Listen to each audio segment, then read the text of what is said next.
Coming up today on Great Day at 9A, that wind whipping through our state, making it dangerous to be outside for too long. Look at this. Look at these cameras.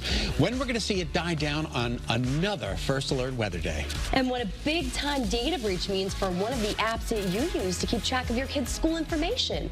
We're going to break it down for you today in our 1 Minute for Mom. All right. How you can help keep your brain healthy. This is interesting. Easy tips you can use right now to refresh your routine and keep your mind sharp from Dr. Laura Saunders. Plus, it's family game night, and we're trying out a game called Dripolter, so you can see if it works for your family. We are Dripolting Great Day at 9A because it starts right now.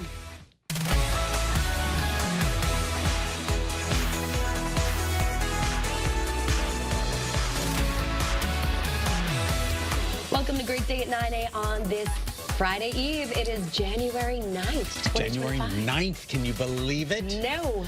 The month is flying by. It's 2 weeks into January. I know, How is that possible? I don't know how it's possible. Your hair looks good. Oh, thank you so much. You're welcome. All right, we are in First Alert weather day mode, unfortunately, for another windy day. Today could actually be a little bit windier than yesterday. Really? Yeah, and yesterday was pretty windy. So another First Alert weather day for the cold and the wind, the combination of the cold and the wind. The gusts anywhere from 40 to 50 miles an hour. We're talking about morning wind chills were in the single digits, and we're talking about afternoon wind chills between 5 and 15. So please keep in mind it is going to be yet another cold day. Wind advisory in effect all day today. Finally, the National Weather Service is on board, and we have gone ahead and let you know that there is a wind advisory all day today until 1 o'clock very early tomorrow morning. A couple of snow showers. I was just talking to Scott Gagliardi.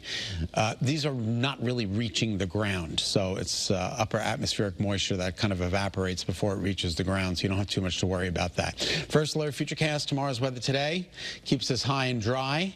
And as we move through the afternoon, we're going to stay that way with mostly clear skies tonight, another cold night tonight, and then tomorrow increasing cloudiness, and then here comes Saturday, some snow showers around. This is 4 a.m. This is noon. I mean, very light precipitation, maybe a dusting to a ½ an inch of snow at the best. That's for Saturday morning. All right, so for the rest of today, we're talking about wind, temperatures in the upper 20s, but it feels like between 5 and 15. And then not as cold or windy tomorrow, and then some scattered light snow in the morning on Saturday. All right, bundle up. Bundle up. And there is some warmth in sight. Yes, yeah, tomorrow. Yeah. Looks pretty good. All right, there will be a public meeting tonight to discuss the finding of a year-long investigation into the Old Saybrook Police Department. It's expected to be crowded after the report was released, calling the department a, quote, unpleasant work environment. Old Saybrook residents voted to use tax dollars to pay for the investigation to find out why around 50 people have resigned, retired, or been fired since 2009 when Chief Michael Sparrow took over. The report showed former officers complained about excessive overtime and fear of retaliation. It also includes recommendations for improvements. And we have the full report for you up on our website and the WFSB News app, as well as information about the meeting and a statement from Chief Sparrow. So you can hear the reaction to our full story from your chief investigative reporter, Sam Spink. That's online as well. Okay, a funeral service for former President Jimmy Carter is just about an hour away. Visitors have been streaming into the U.S. Capitol Rotunda for days now to say goodbye. President Carter's casket is going to be taken from the Capitol to the National Cathedral for his state funeral. In fact, it's happening right now. Exactly. And it's set to start, the funeral that is, about 10 a.m. President Biden will be delivering one of the eulogies in front of the roughly 3,000 people who will be at the service. Yeah, the other eulogies being read today were written by two men who preceded Carter in death, his predecessor, Gerald Ford, and his vice president, Walter Mondale. Their sons will actually deliver the eulogies on their behalf. So we're going to have special coverage of the funeral here on Channel 3 starting at 10 o'clock. And those wildfires, you know, we talk about the wind here. We have it so...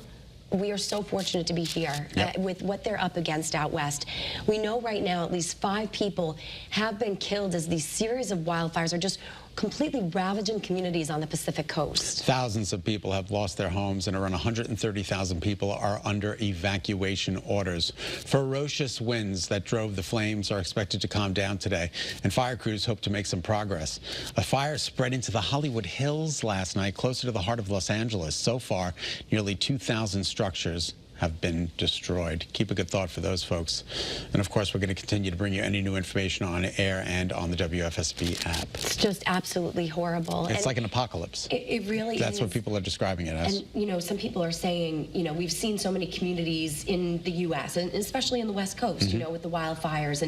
But there are areas that are prone to wildfires in the past 5 years, right? And then areas like the Hollywood Hills where they haven't seen anything like this, and it's such an urban area that there's just complete neighborhoods decimated. It's horrible. Keep a good thought for these folks. Absolutely. All right, mom life can move so fast, so we're trying to help you make sure all the moms out there get what they need to know without slowing down. All right, here's today's 1 Minute for Mom. Let's go. Right now, a widespread data breach of the information system PowerSchool is impacting some local school districts here in our state as well as around the country. District leaders are working to make sure that data about students, families, and educators are secure. Now, we know some districts impacted include Colchester, Canton, Rocky Hill, Old Saybrook. PowerSchool released a statement saying that they believe the data has been deleted and no additional copies were made. And we're also learning from the CDC that a new strain of the norovirus is now making up a majority of outbreaks that families are experiencing nationwide. Norovirus typically spikes around the country during the winter months, and many cases resolve on their own. But the number of positive cases are reaching its peak right now.